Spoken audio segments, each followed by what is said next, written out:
Hi friends, రేపటి analysis explain చేస్తాను. Nifty, bank Nifty, ఫిన్ Nifty, తర్వాత సెన్సెక్స్ లెవెల్స్. సో నేను చెప్పిండే లెవెల్స్ కిందే అవుట్లోగానే ఉంది. సో మార్కెట్ పైనను బ్రేక్ కాలేదు, కిందను బ్రేక్ కాలేదు. రేపు సెల్లింగ్ ఆపర్చునిటీ చూడాలంటే 22,798 కింద 30 మినిట్స్ క్యాండల్ క్లోజ్ చేసి అవుట్ కింద క్రాస్ చేస్తే చాలు. సో షార్ప్ సెల్లింగ్ ఉండేది. ఇక్కడి నుంచా 22,798 నుంచి 22,600 వరకు వెళ్ళేదానికి ఈజీగా షార్ప్ మూమెంట్ వచ్చేదానికి ప్రాబబిలిటీ ఉంది. అలా కాలేదు అంటే ఫ్లాట్ ఓపెన్ అయితే వెయిట్ చేస్తాను. ఐదర్ 23,014 పైన క్రాస్ అవుతుంది, క్రాస్ అయ్యి తర్వాత రీటెస్ట్ చేసి ఎప్పుడు హై బ్రేక్ అవుతుంది, తర్వాత buying opportunity వెతుకుతామా అనుకోండాను.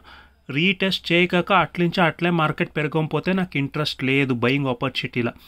Unless double confirmation తీసుకొనే నేను బయింగ్ ఆపర్చునిటీ చూస్తామా అనుకోండి. ఎందుకంటే ఈరోజు డైలీ టైం ఫ్రేమ్లో రెడ్ క్యాండల్ ఫామ్ అయ్యింది, ప్రైస్ 50% ఎక్కువ రిజెక్ట్ అయ్యింది. బట్ డబల్ కన్ఫర్మేషన్ తీసుకుంటేనే సో మార్కెట్లో సస్టైన్ అయ్యేదానికి ప్రాబబిలిటీ ఉంది. యాజ్ పర్ ఇప్పుడు డౌన్ ట్రెండ్ ఉంది. సో మార్కెట్ రివర్స్లో ట్రేడ్ చేసేది. సో చాలా ధైర్యం కావాలా. సో దానికోసమే రీటెస్ట్ చేసి తర్వాత హై ఎప్పుడు బ్రేక్ అవుతుంది అప్పుడే బయింగ్ ఆపర్చునిటీ చూస్తాం అనుకున్నాను. సో 22,798 కింద 30 మినిట్స్ క్యాండల్ క్లోజ్ చేయని అవుట్ కింద క్రాస్ చేస్తే చాలు మార్కెట్ షార్ప్ ఫాల్ వచ్చేదానికి ప్రాబబిలిటీ ఉంది నిఫ్టీలో. సో బ్యాంక్ నిఫ్టీలో లెవెల్స్ చూస్తే సో 49,000ని నేను సపోర్ట్ లాగా ఎత్తుకుంటుని. సో అవుట్ కింద క్రాస్ అయితేను మార్కెట్ కిందకి రాలేదు. ఇన్ కేస్ రేపు 48,730 కింద 30 మినిట్స్ క్యాండల్ ఏమైనా క్లోజ్ చేస్తే మాత్రము అవుట్ కింద క్రాస్ అయితే ఆ 30 మినిట్స్ క్యాండల్ క్రాస్ అయితే ఇక్కడ ఏం ఫామ్ అయ్యింది గ్యాప్, ఈ గ్యాప్ని కవర్ చేసేదానికి హై ప్రాబబిలిటీ ఉంది సెల్లింగ్ ఆపర్చునిటీలో. బయింగ్ చూడాలా అంటే ఈరోజు జరిగిండే హై పైన సో 49,350ని 30 మినిట్స్ క్యాండల్ క్లోజ్ చేస్తే ఆ క్లోజ్ చేసిండే క్యాండల్ హై క్రాస్ చేస్తే సో ఇక్కడ ఏముందో రెసిస్టెన్స్ లెవెల్ అక్కడ వరకు వెళ్ళేదానికి ప్రాబబిలిటీ ఇంకొక 200 పాయింట్స్ ఉంది. ఇన్ కేస్ యూ పైన ఏమైనా క్లోజ్ అయితే 30 మినిట్స్ క్యాండల్ ఇంకొక 200 పాయింట్స్ ఉంది. స్కోపు చూసుకొని ట్రేడ్ తీసుకుంటే బెటర్. బయింగ్ ఆపర్చునిటీలో చాలా స్కోప్ తక్కువగా ఉంది when compare to selling opportunity. ఈ లెవెల్ బ్రేక్ అయితే మాత్రము షార్ప్ ఫాల్ వచ్చేదానికి ప్రాబబిలిటీ ఉంది. అది 48,730 లెవెల్ని బ్రేక్ అయితే మాత్రము 30 మినిట్స్ బ్రేక్ కావాలా. అది బ్రేక్ అయ్యి అవుట్ కింద క్యాండల్ ఏమైనా క్రాస్ అయితే చాలు. సో ఫిన్ నిఫ్టీ లెవెల్ చూస్తే సో 23,170 నుంచి 23,154 అనేది సపోర్ట్ లెవెల్ లాగా నేను తీసుకోండి. ఆ సపోర్ట్ బ్రేక్ అయితేను మార్కెట్ కిందకి రాలేదు. ఇన్ కేస్ రేపేమన్నా 23,055 కింద 30 మినిట్స్ క్యాండల్ క్లోజ్ అయ్యి సేమ్ నిఫ్టీలా బ్యాంక్ నిఫ్టీలా ఎట్లా చెప్పుతున్నావు ఇది సేమ్ సినారియో.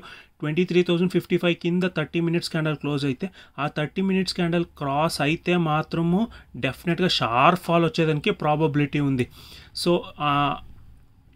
ఈ ప్రీవియస్ సపోర్ట్ లెవెల్ వరకు వచ్చేదానికి హై అంటే హై ప్రాబబిలిటీ ఉంది. బయింగ్ ఆపర్చునిటీ రావాలా అంటే 23,440 పైన 30 మినిట్స్ క్యాండల్ క్లోజ్ కావాలా. అది అవుట్ పైన ఇంకొక 5 మినిట్స్ క్యాండల్ క్లోజ్ అయితే మార్కెట్ పైనకి వెళ్ళడానికి ప్రాబబిలిటీ ఉంది. అట్లా కాలేదు అంటే ఇది క్రాస్ అయ్యి రీటెస్ట్ చేసి ఎప్పుడు హై బ్రేక్ అవుతుంది అప్పుడు నేను బయింగ్ ఆపర్చునిటీ చూస్తామా అనుకున్నాను డబుల్ కన్ఫర్మేషన్ తీసుకొని. బయింగ్ ఆపర్చునిటీలో ఇదే నా సినారియో. రేపు ఈ ఫ్లాట్ ఓపెన్ అయ్యి ఇదే రేంజ్లో ఉంటే మార్కెట్ కన్సాలిడేషన్ అయ్యేదానికి ప్రాబబిలిటీ ఉంది. సో సెన్సెక్స్ లెవెల్ చూస్తే 76,075 నుంచి 76,035 అనేది రెసిస్టెన్స్ లెవెల్లో. సపోర్ట్ లెవెల్ చూస్తే 75,512ని ఏమైనా 30 మినిట్స్ క్యాండల్ ఏమైనా క్లోజ్ అయ్యి అవుట్ కింద ఏమైనా క్రాస్ అయితే మాత్రము షార్ప్ ఫాల్ చూడొచ్చు. అరౌండ్ 500 to 600 పాయింట్స్ ఫాల్ అయ్యేదానికి హై ప్రాబబిలిటీ ఉంది. ఇటు కింద ఏమైనా 75,512 కింద ఏమైనా క్లోజ్ అయితే మాత్రం 30 మినిట్స్ క్యాండల్ అవుట్ కింద క్రాస్ కావాలా.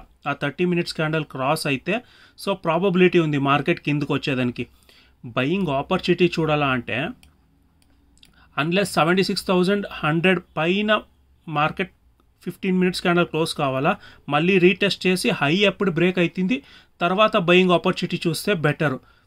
ఎందుకు అంటే ఈరోజు రెడ్ క్యాండల్ ఫామ్ అయ్యిండేది నుంచి సెల్లింగ్ ప్రియారిటీ ఇస్తామా అనుకోండి కంపేర్ టు బయింగ్కి. ప్రైస్ 50%కినే ఎక్కువ రిజెక్ట్ అయ్యిండొచ్చు.